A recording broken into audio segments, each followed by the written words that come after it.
remember. The scene starts to tumble to the sound of the drums.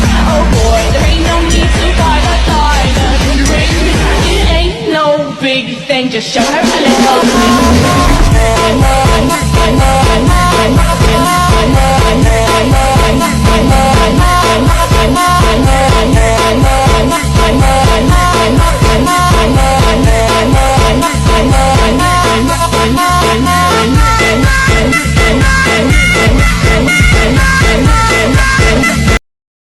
Hai Sobat Hukum, balik lagi nih bareng kita kelompok 4. Gimana weekendnya? Semoga masih tetap on fire ya buat lanjut belajar. Kemarin kita udah lihat nih gimana ribetnya bikin gugatan yang benar.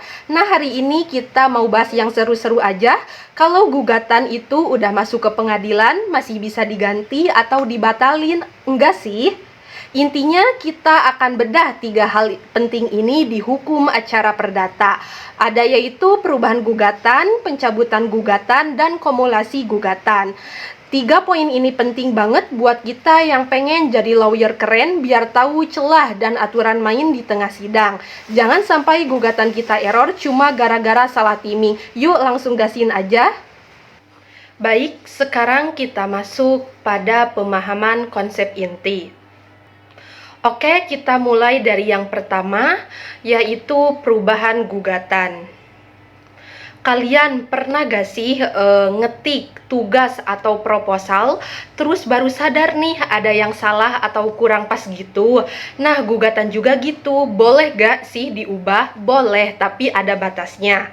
Aturan mainnya begini, perubahan itu boleh banget buat perbaikan kecil, misalnya salah ketik nama, salah alamat, atau nambahin detail yang kurang, tetapi kalian nggak boleh nih mengubah total isi tuntutan utama, yaitu petitum atau dasar ceritanya, yaitu posita, sampai si tergugat ini jadi kaget dan merasa dirugikan. Ini namanya asas keseimbangan atau fair trial. Kapan sih waktu terbaik revisi itu? Yaitu pada waktu emas, sebelum si tergugat menyerahkan jawaban resminya. Di fase ini, hakim biasanya lebih longgar. Waktu kritis, setelah tergugat jawab, di sini kalian harus kulo nuwun, yaitu izin ke hakim. Kalau perubahannya besar, kemungkinan besar ditolak biar si tergugat nggak capek nih bolak-balik nyusun pembelaan. Lanjut ke pencabutan gugatan. Pencabutan gugatan ini kalau kalian memutuskan buat keluar dari permainan, misalnya tahu-tahu udah damai nih di luar sidang atau sadar gugatannya cacat. Ini dibagi 2 skema, gampang diingat banget. Yang pertama, cabut sendiri, yaitu unilateral. Kalau tergugat belum kasih jawaban, kalian bebas cabut kapan aja. Anggap saja kayak batal check out dari keranjang belanja online atau belanja di keranjang kuning. Yang kedua, cabut berdua, yaitu bilateral.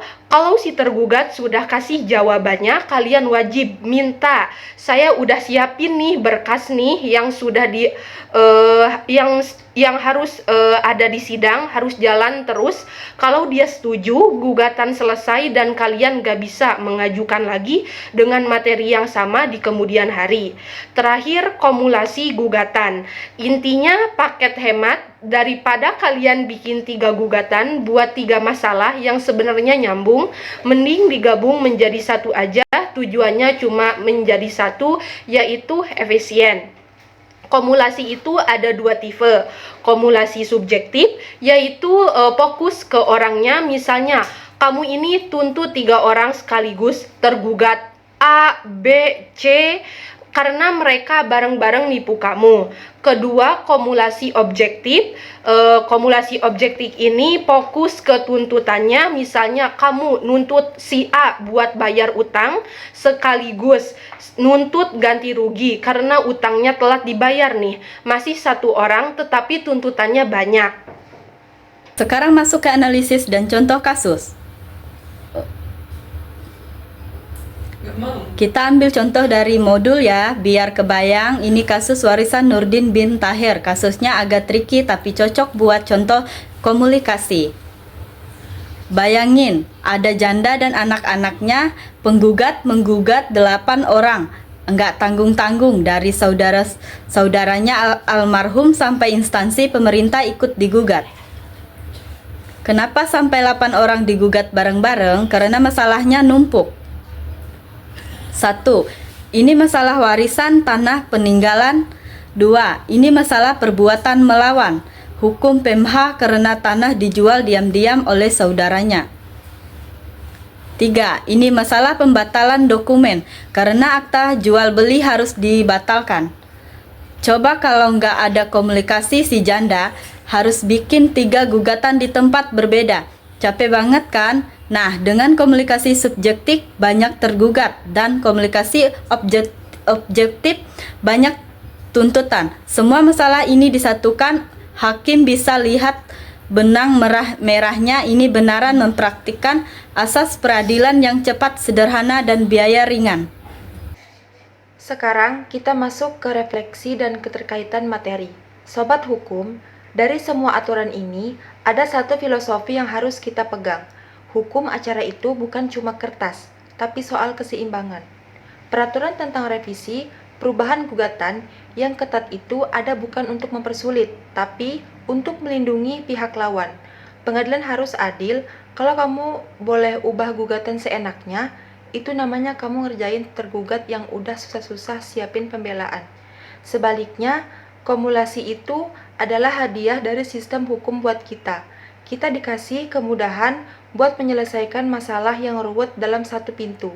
Jadi, tugas kita sebagai calon sarjana hukum adalah memanfaatkan komunikasi, tapi tetap patuh pada batasan, perubahan, dan pencabutan biar proses hukumnya elegan dan adil. Baik, sekarang kita masuk ke kesimpulan. Siap? Jadi, mari kita kunci obrolan kita hari ini dengan 3 poin utama.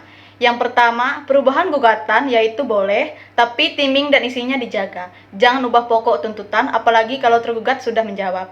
Kedua, pencabutan gugatan. Kalau mau damai, cabutlah sebelum tergugat menjawab, biar nggak perlu izin dia.